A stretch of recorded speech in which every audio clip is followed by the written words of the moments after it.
స్వచ్ఛమైన నాణ్యమైన గౌదర్పార్ పూజా ఉత్పత్తులు www.gaudarpar.com ద్వారా ఆన్లైన్ లో ఆర్డర్ చేయండి. మీ ఇంటిని దేవాలయంగా మార్చుకోండి.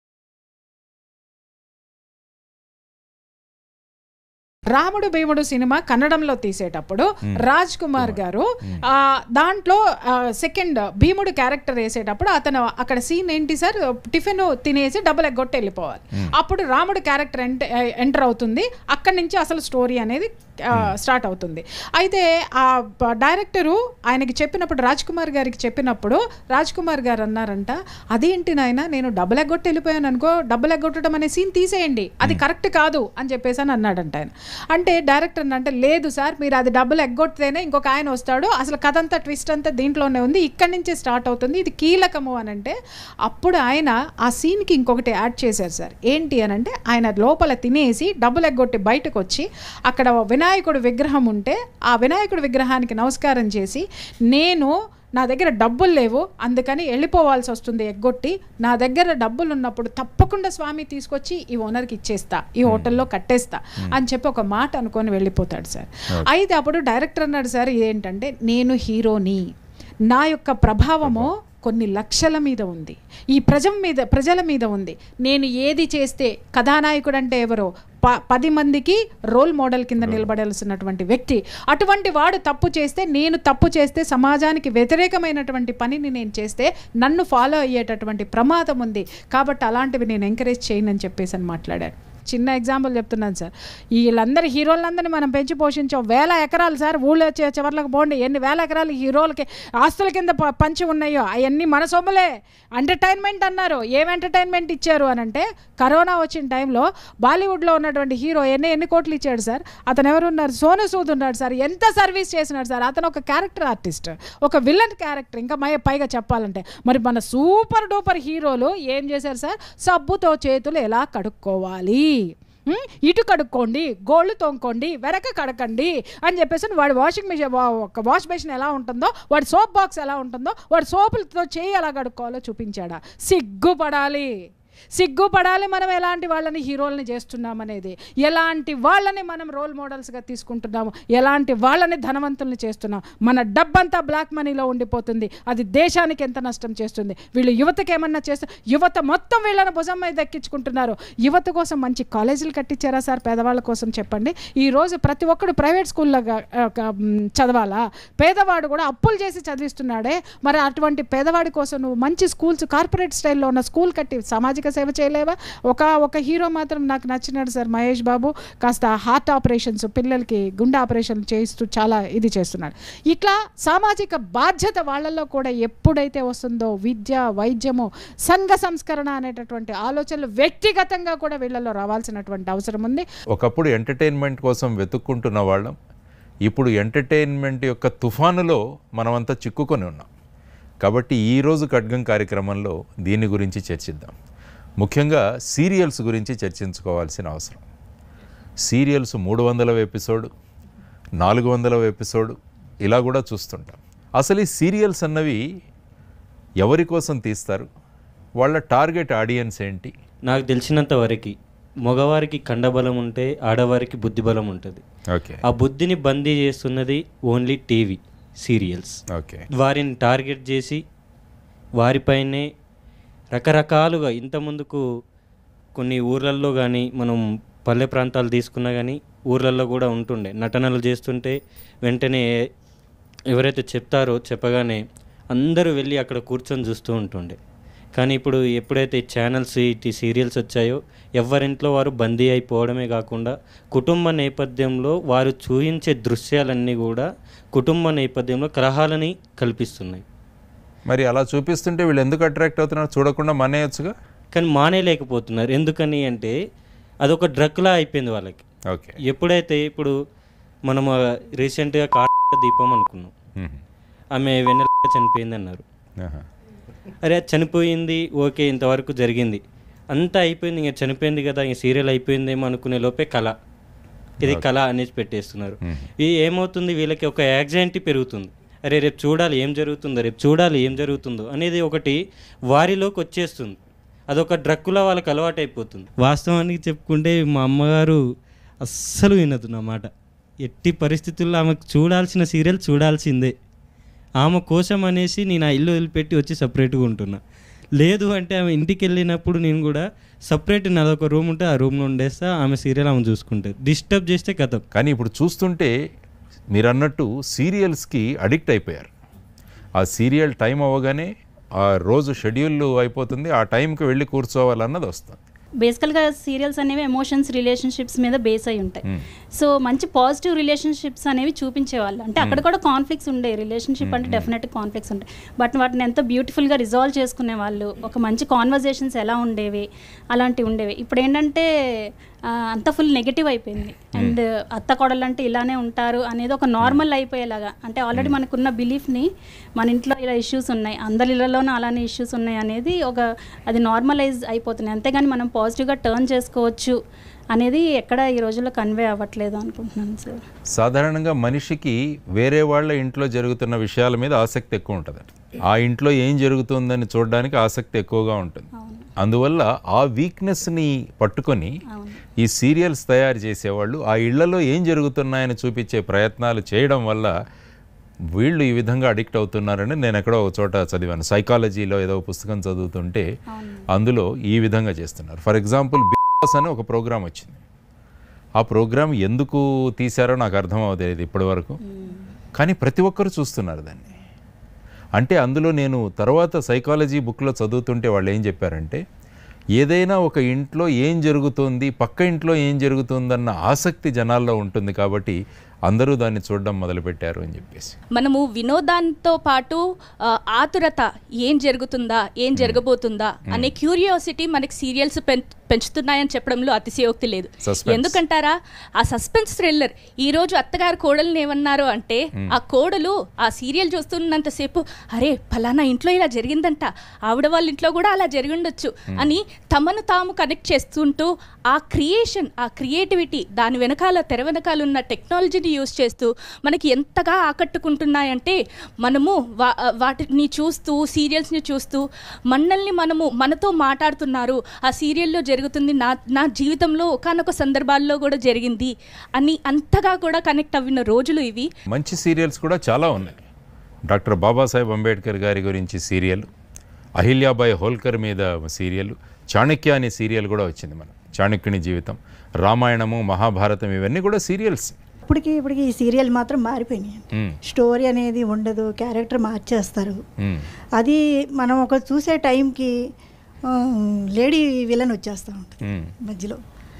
ఆ లేడీ విలన్ చూపించడం అసలు చాలా ఇదిగా ఉంది. కానీ చాలా సీరియల్స్, హిందీలో వచ్చిన సీరియల్స్ని ఇక్కడ డబ్బింగ్ చేసి చూపిస్తున్నారని నేను విన్నా. చాలా చూపిస్తున్నారు. ఒరిజినల్గా మన దగ్గర సీరియల్స్ కన్నా కూడా హిందీలో తీసిన సీరియల్స్ని వాటిని డబ్బింగ్ చేసి మన భాషలో వాటికి డైలాగ్స్ పెట్టి చూపిస్తున్నారు. అందులో చాలా విపరీతంగా ధోరణులు చూపిస్తున్నారని చెప్పేసి ఎక్కడో మాట్లాడుకున్న మాట. కిడ్నాప్ చేయటం, ఇలాంటి లేడీని కిడ్నాప్ చేసేసి వాళ్ళని ఎక్కడో ఇచ్చేయటం, ఇలాంటివి ఎక్కువైపోయి చూడటం మానేశానండి. అవన్నీ మైండ్కి మనకి సరిపోవట్లేదు. కాబట్టి ఎలాంటి సీరియల్స్ ఎలా ఉండాలంటారు మీరు? ఒక స్టోరీ, ఒక క్యారెక్టర్ ఉందంటే ఆ క్యారెక్టర్ కరెక్ట్గా అవతల క్యారెక్టర్తో సమానంగా వాళ్ళ స్టోరీ తగ్గట్టుగా వెళ్ళాలి. ఇప్పుడు ఈ సీరియల్ ఏమవుతుంది అంటే స్టోరీ ఎక్కడికో వెళ్తుంది, మధ్యలో మళ్ళీ మారిపోతుంది. మరి ఇప్పుడు సినిమాలు సీరియల్స్ కంపేర్ చేసుకుంటే సినిమాల్లో కూడా ఇలాంటి సంఘటనలు అవి చూపిస్తున్నారు. ఇదివరకు సినిమాలు వేరు, ఇప్పుడు సినిమాలు వేరు. కానీ సినిమా 3 గంటలు, కానీ ఇది 300 రోజులు అనుకుంటాను మీ సీరియల్లో గడిచేది. కాబట్టి ఇది కంటిన్యూస్గా జీవితకాలం సీరియల్స్ అని. అందుకనే చూడటం మానేశాను, ఈ మధ్యనే మానేశాను. మొన్నటి వరకు చూశాను. మరి సీరియల్స్ మానేశారని అన్నారు, మరి ఏంటి మీ ఆటవిడుపు ఏంటి? మీ ఎంటర్టైన్మెంట్, మీ టైం పాస్ అంటాం మనం, దాన్ని అలాగే చేస్తున్నారు? అదే ఏదో బుక్స్ చదువుకోవడం, వెరీ గుడ్, ఇలాంటి భక్తి ఛానల్ అలాంటివి పెట్టుకోవడం, అలా చూస్తూ ఉంటాను. ఈరోజు టీవీలు ఇవన్నీ వచ్చిన తర్వాత పక్కన వాళ్ళు కూడా మాట్లాడటం మానేశారు. వాళ్ళు కూడా ఫ్రెండ్స్గా రావటం, కూర్చోవడం, మాట్లాడటం ఎవ్వరూ లేరండి అసలు.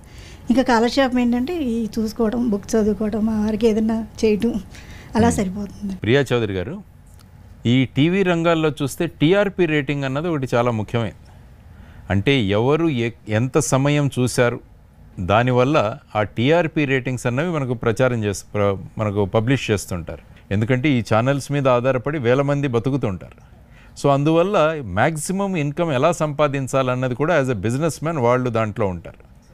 సో ఈ విధమైన కాంపిటీషన్లో ప్రస్తుతం ఉన్న ఈ మెగా సీరియల్స్ కానీ ఈ సీరియల్స్లో కంటెంట్ ఎలా ఉంది? వేల మంది బ్రతుకుతున్నారు, వాళ్ళకి జీవనాధారం పోతుంది. ఒకవేళ ఏదన్నా జరగకూడనిది జరిగితే కొన్ని వేల జీవితాలు రోడ్డు మీద పడిపోతాయి, కుటుంబాలు రోడ్డు మీద పడిపోతాయి. What about rest of crores of families I'm talking. మిగిలినటువంటి కోట్ల మంది జనము ఈ 1,000 మంది బ్రతకడం కోసము వాళ్ళని బలి చేద్దామా మనము? జీవితానికి జీవనోపాధికి దీనికి మించినటువంటి జీవనోపాధి ఇంకొకటి దొరకదా? లేదు. మీకు అదే జీవనోపాధి ఉన్నప్పుడు దాంట్లో రిఫార్మ్స్ ఎందుకు తీసుకొని రారు? ఇక్కడ ఏమైపోయిందంటే మనిషిలో ఉన్నటువంటి ఎమోషన్స్, రజోగుణము, తమోగుణము, సాత్వికం సార్, ఈ 3 ఉన్న ఈ 3 గుణాలు. ఒకటి సార్, ఇక్కడ మనము ఒక సీన్ చూస్తున్నాం సార్, ఒక సినిమా చూస్తున్నప్పుడు ఒక ఏడుపు సీన్ వస్తుంది సార్. ఏడుపు సీన్ రాగానే దాని వెనుక ఉండేటటువంటి బీజిఎం అంటారు, బ్యాక్గ్రౌండ్ మ్యూజిక్, వాడు ఏది కొడతాడో అది మనలో ఉన్నటువంటి ఆ గుణాన్ని ప్రేరేపిస్తుంది. ఆ ఎమోషన్స్ స్క్రీన్ మీద ఉన్నటువంటి వాళ్ళు పలికించేటటువంటి ఎమోషన్స్ అవి మనకి ఆరాస్ కింద కనెక్ట్ అవుతాయి. దానికి ఇమ్మీడియట్గా మనము ఆ ఫీలింగ్కి కనెక్ట్ అయిపోతాం, ఆ గుణానికి కనెక్ట్ అవుతాం. ఇక్కడ తర్వాత అదేంటి రజోగుణం ఉంది సార్, వాడు విపరీతమైనటువంటి దీన్ని చూపిస్తూ ఉంటే మన బాడీ కూడా ఇప్పుడే ఏడుస్తాం, మళ్ళీ ఇమ్మీడియట్గా మన బాడీలో ఆ విధమైనటువంటి వైబ్రేషన్స్ వస్తున్నాయా రావట్లేదా సార్? ఎందుకు వస్తున్నాయి? మనలో ఉన్న వాటిని నువ్వు ప్రేరేపిస్తున్నావు. దేన్ని ప్రేరేపించాలి? నీలో ఉన్న సంస్కారాన్ని ప్రేరేపించే ప్రయత్నాన్ని నువ్వెందుకు చేయవు? సామాజిక బాధ్యత నీలో ఎందుకు లేదు? నీకు సామాజిక బాధ్యత లేదా?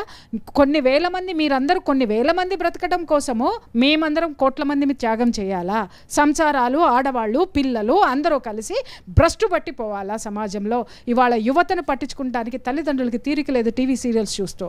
ఈరోజు ఒక భార్య, ఒక భర్త చిన్న చిన్న విషయాల్లో సార్, నా దగ్గర ఫ్యామిలీ కౌన్సిలింగ్స్కి వస్తారు, చిన్న చిన్న విషయాల్లో విడాకుల వరకు వెళ్తున్నారు, చంపుకునేంత వరకు వెళ్తున్నారు. కారణం ఏంటంటే నంబర్ ఆఫ్ కేసెస్ దాంట్లో సీరియల్స్ సార్.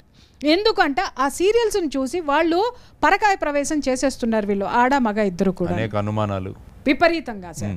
ఇంకొకటి, విపరీతమైనటువంటి స్వేచ్ఛను కోరుకుంటున్నారు. స్వేచ్ఛ అందరికీ కావాలి, ఎందుకంటే కోరుకునే దాంట్లో మొట్టమొదటిగా నేను ఉంటాను. కానీ ఆ స్వేచ్ఛ ఎల్లలు దాటైతే మాత్రం ఉండకూడదు కదా. అది దాటి ఎప్పుడైతే వీళ్ళు ప్రవర్తిస్తున్నారో అక్కడ కాపురాలు ఛిద్రమైపోతున్నాయి. ఈ యొక్క సీరియల్ పుణ్యమా అని చెప్పి ఈ రెగ్యులర్గా ఈ పుంకానుపుంకాలుగా వేల ఎపిసోడ్ల సీరియల్ పుణ్యమా అని వాళ్ళల్లో ఎక్కడో ఉన్నటువంటి బంధాలు, బాధ్యతలు కూడా శుభ్రంగా తుడిచిపెట్టుకుని పోయినాయి సార్. వరలక్ష్మి గారు, మీరు ఇంతకుముందు సెన్సార్ బోర్డులో పనిచేశారని చెప్పారు మీరు. ఈ మధ్య ఓటీటీ ప్లాట్ఫామ్స్ అని వచ్చాయి, ఓవర్ ది టాప్ ప్లాట్ఫామ్స్. వాళ్ళకి మొన్న 2021 సంవత్సరంలో information technology, intermediary guidelines and digital media ethics code అని ఒకటి ఇంట్రడ్యూస్ చేయడం జరిగింది. తర్వాత వచ్చేసి న్యూస్ ఛానల్స్ కాకుండా మిగతా ఛానల్స్ ఏవైతే ఉంటాయో వాటిలో ఉన్న కంటెంట్ని ఏదైనా అబ్జెక్షనబుల్ ఉంటే broadcasting contents complaints council, BCC అన్నది ఒక ఆర్గనైజేషన్. కాబట్టి ఇవన్నీ ఉన్నాయని ఎంతమందికి తెలుసు? కంప్లైంట్ ఇవ్వాలి అని ఆలోచన అసలు ప్రేక్షకులకు కూడా ఉండట్లేదండి.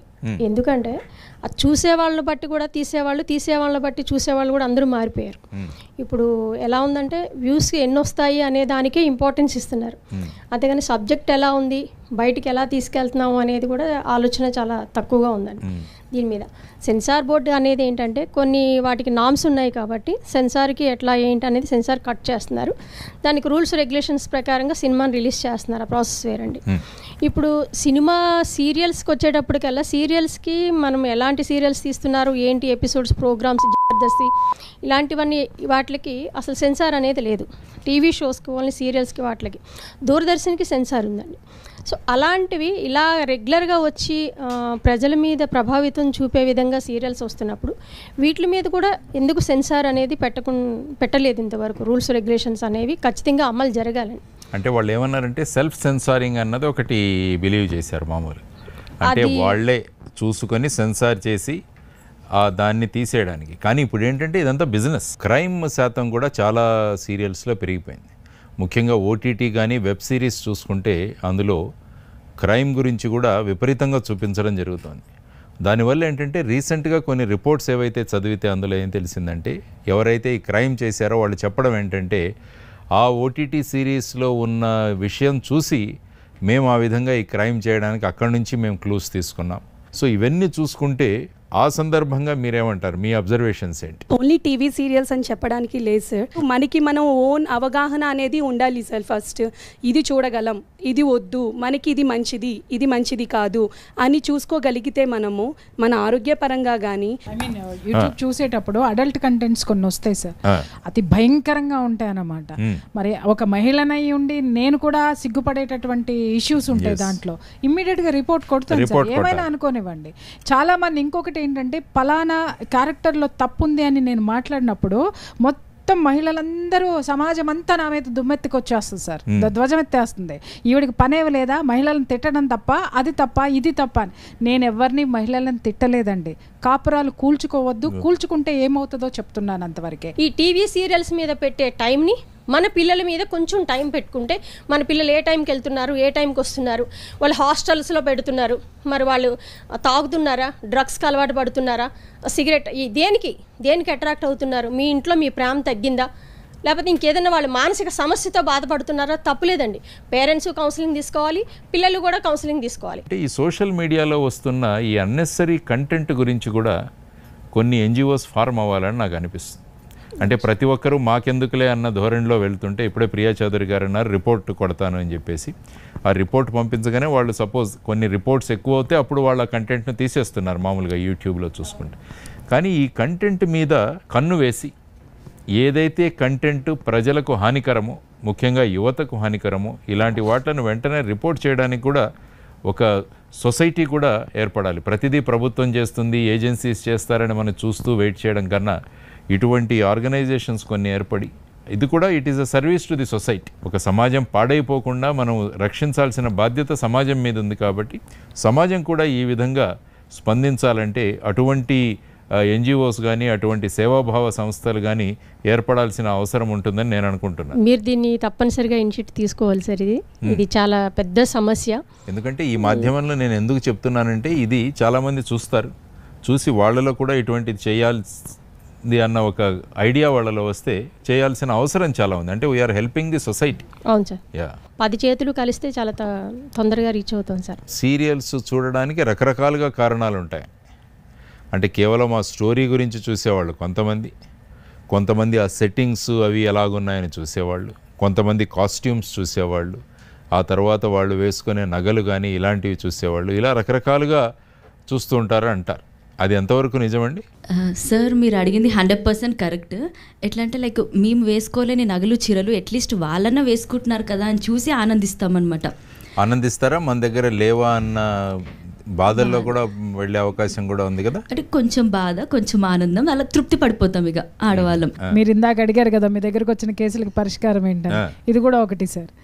టీవీ సీరియల్ చూసి ఆ నగ కొనివ్వమని అడుగుతుందండి సార్, అక్కడ స్టార్ట్ అవుతుంది సార్. ఇక ఆ తర్వాత హక్కులు, తర్వాత ఆ స్వేచ్ఛ, అవన్నీ వచ్చి మళ్ళీ విడాకులకు వస్తున్నారు సార్. ఎందుకంటే వాటి ప్రభావం కూడా సంసారాల్లో చాలా ఉంది సార్. ఇంకోటి ఏంటంటే లైక్ మా ఫ్రెండే ఉంటుంది, తను 5 to 6 సీరియల్స్ చూస్తుంది అనమాట.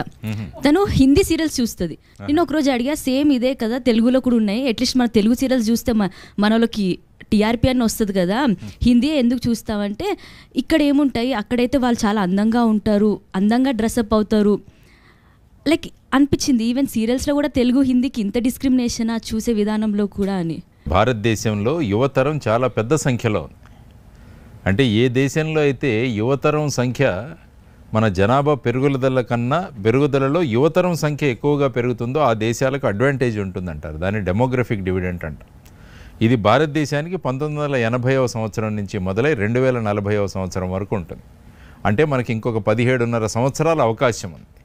కాబట్టి ఈ 17.5 సంవత్సరాల్లో మనం యువతరాన్ని మంచి మార్గంలో కనుక తీసుకువెళ్ళగలిగితే ప్రపంచాన్ని శాసించే శక్తి భారతదేశానికి వస్తుంది. అది స్టడీల్లో తేలింది. చైనా యొక్క డెమోగ్రఫిక్ డివిడెండ్ 2015లో ఆగిపోయింది. అది కానీ వాళ్ళు ఆ ముందున్న 20 సంవత్సరాన్ని బ్రహ్మాండంగా ఉపయోగించుకున్నారు, యువతరాన్ని వాడుకున్నారు. ఇప్పుడు మొత్తం ప్రపంచాన్ని చైనా శాసిస్తుంది ఆర్థిక రంగంలో చూసుకుంటే మీరు. అందువల్ల ఏంటంటే భారతదేశం ఎక్కడ ముందుకు వెళ్ళిపోతుందా అన్న ధోరణిలో మనం పాడు చేసుకుంటున్నామని నేను అనుకుంటున్నాను. కాబట్టి ఈ ఛానల్స్లో చూపించే సీరియల్స్ కానీ తీసే సినిమాలు కానీ వీటన్నిటి కంటెంట్ కొంచెం మార్చగలిగి యువతరాన్ని ప్రేరేపించే విధంగా దేశాని కోసం ఉపయోగపడే వాళ్ళుగా తయారు చేసే కంటెంట్ని కనుక పెట్టి తీయగలిగితే అప్పుడు ఏమవుతుందంటే దేశాన్ని ముందుకు నడిపించాలి అన్న భావనలతో మనం ముందుకెళ్ళాలి. లేకుంటే వీఆర్ జస్ట్ వేస్టింగ్ టైం. బ్రహ్మాండమైన విషయాలు ఉన్నాయి, అవి చూడండి, చక్కని విషయాలు నేర్చుకోండి, కొత్త కొత్త ఇన్నోవేషన్లు చేస్తున్నారు, వాటి గురించి తెలుసుకోండి, కొత్త కొత్త సైంటిఫిక్ డెవలప్మెంట్లు జరుగుతున్నాయి చూడండి. కొంతమంది ఉదబు భరాలి అనే అతను అస్సాంలో 108 పరిశోధనలు చేశాడు. 108 పరిశోధనలు, పద్మశ్రీ. చింతకింది మల్లేశం వాళ్ళ అమ్మా నాన్నలు కష్టపడుతుంటే లక్ష్మీ ఆసు మెషిన్ని తయారు చేసి పద్మశ్రీ అందుకున్నాడు. చింతల వెంకటరెడ్డి గారు సింపుల్ మట్టిని తీసుకొని మొత్తం చీడపీడలను పోగొట్టారు, ఆయన పద్మశ్రీ. ఇలాంటి మంది మనకు ఎంతోమంది చుట్టుపక్కల మన వాళ్ళు ఉన్నప్పుడు వాళ్ళ గురించి మనం చూడట్లేదే. మనం ఏదో ఎవరో రాసిన కంటెంట్స్తో ఈ సీరియల్స్ చూస్తూ మన సమయాలు వేస్ట్ చేసుకుంటూ. చిన్నపిల్లల్ని పక్కన కూర్చోబెట్టి మాత్రం సీరియల్స్ చూపించొద్దని చెప్పండి సార్. ఎందుకంటే ఆ ఏజ్లో నుంచి వాళ్ళు సీరియల్స్ చూసి ఆ ఏజ్కి వాళ్ళకి అవసరం లేదు, ఫ్యామిలీస్ ఏంటి, లవ్ ఏంటి, ఇవన్నీ అవసరం లేదు. సో ఎప్పుడు కూడా పేరెంట్స్ కానీ లేడీస్ కానీ అస్సలు కూడా పిల్లల్ని పక్కన కూర్చోబెట్టుకుని సీరియల్స్ అస్సలు చూపించొద్దని చెప్పండి. అందుకనే ముఖ్యంగా ఇంకోటి ఏం చెప్తారంటే, సైకాలజిస్ట్లో నేను ముఖ్యంగా అడిగితే వాళ్ళు ఏం చెప్తారంటే, టీవీ చూస్తూ ఎప్పుడూ అన్నం తినొద్దండి అంటారు. ఎందుకంటే అక్కడ ఉన్న భావోద్వేగాలు ఏవైతే ఉన్నాయో అవన్నీ చూసుకుంటూ మనం తింటూ ఆ భోజనాన్ని భోంచేస్తే అవన్నీ ఏంటంటే మనలోకి వెళ్ళిపోతాయి ఆ భావాలని. కాబట్టి అన్నం తింటున్నప్పుడు ప్రశాంతంగా కూర్చొని తినమని చెప్తారు. అదే మీరు చెప్తున్నారు. కాబట్టి parenting is very very important. మనం ఏ కంటెంట్ కన్జ్యూమ్ చేస్తామో పిల్లలు కూడా అదే నేర్చుకుని అదే చేస్తారు. బట్ వాళ్ళ ముందు అలాంటి కంటెంట్ తీసేసి బుక్స్ లాంటివి పెడితే వాళ్ళు దానికి బుక్స్ చదవడానికి, కొత్త కొత్త విషయాలు తెలుసుకోవడానికి అలవాటు పడతారు. సో నేనైతే ఆ ఎఫర్ట్ పెడుతున్నాను. సో అందుకే నేను ఇలా కూడా చేయొచ్చు అని చెప్పాలన్న ఉద్దేశంతో మెయిన్గా ఇది చెప్తున్నాను. ఎంటర్టైన్మెంట్కి మాత్రమే సీరియల్ని చూడకుండా ఎడ్యుటైన్మెంట్ పరంగా మనం ఈ టెక్నాలజీని యూజ్ చేసుకోవాలని నేను కోరుకుంటున్నాను. ఎడ్యుటైన్మెంట్ అంటే ఏంటి అని ఆలోచిస్తున్నారా? ఎడ్యుకేషన్ని ఎంటర్టైన్మెంట్ని ఎలా అంటారు? మీలో ఎవరు కోటీశ్వరుడు అనే ప్రోగ్రాం చూస్తాము, అదేవిధంగా కౌన్ బనేగా కరోడ్పతి అనే ప్రోగ్రాం చూస్తాము. ఇవన్నీ కూడా ఒకప్పుడు మనము పంచతంత్రాన్ని చూసేవాళ్ళం, ఇప్పుడు అలాంటివి కరువైపోతున్నాయని చెప్పడం చాలా బాధాకరము. కానీ ఇప్పుడు కూడా అలాంటి చక్కటి కాంటెంట్ క్వాంటిటీ పరంగా కాకుండా క్వాలిటీ పరంగా తీస్తే ప్రజలు ఆదరిస్తారని నేను కోరుకుంటున్నాను. ఏదైనా ఒక విషయం ఒక అలవాటుగా మారాలంటే 21 రోజులు దాన్ని గనక మనం ప్రాక్టీస్ చేస్తే అది అలవాటుగా మారుతుంది. ఈ టీవీ సీరియల్స్ చూసే అలవాటు ఉన్న స్త్రీలు వాళ్ళ భర్తని ఈ విధంగా చూపించాలంటే 4-5 ఎపిసోడ్లు చూపిస్తే సరిపోతుంది. మీరు అన్నది నిజమే. ఎందుకంటారా, ఒకప్పుడు అనుకోని పరిస్థితుల్లో కరోనా అనే మహమ్మారి ప్రబలించడం ద్వారా అప్పుడు ఆ పరిస్థితుల్లో అందరూ ఇంట్లో ఉండాల్సి వచ్చింది. తమను కాపాడుకోవడానికి ఒక వినోదం కోసం అని చెప్పేసి ఈ సీరియల్ని చూడడం, మగవాళ్ళు కూడా ఇంట్లో సాయంత్రం కాలక్షేపం కోసం కానీ కుటుంబంతో సమయాన్ని గడపడం కోసం కానీ అలా సీరియళ్ళు చూడడం మొదలుపెట్టారు. కానీ ఇప్పుడు అదృష్టవశాత్తు కరోనా అనేది ఇప్పుడు లేదు, అందరం కూడా ఆరోగ్యవంతులుగా ఉన్నాం. కానీ ఆ కరోనా వెళ్ళిపోయినా కూడా ఆ సీరియళ్ళ జబ్బు అనేది మనకి పట్టుకుందండి. అంటే అది ఆడవాళ్ళకే కాదు, జెండర్ డిస్క్రిమినేషన్ లేకుండా మగవాళ్ళని కూడా పట్టుకు పీడిస్తుంది. ఎవరి బాధ్యతలు వాళ్ళు సక్రమంగా గనక చేయగలిగితే అనవసర ప్రభావాలు ఏవైతే మన మీద చూసుకొని పబ్బం గడుపుకునే వాళ్ళు ఏ విధంగా ప్లాన్ చేసుకుంటున్నారో అవి గ్రహించి మనం వాటి బారిన పడకుండా మన జీవితాలను మనం చక్కదిద్దుకుంటూ మనం ముందుకు వెళితే అలవాట్లు మారుతాయి. మీ అమూల్యమైన సమయాన్ని ఇచ్చినందుకు సుమన్ టీవీ తరపున, ఖడ్గం కార్యక్రమం తరపున, నా తరపున మీకు కృతజ్ఞతలు తెలుపుకుంటున్నాను. నమస్కారం.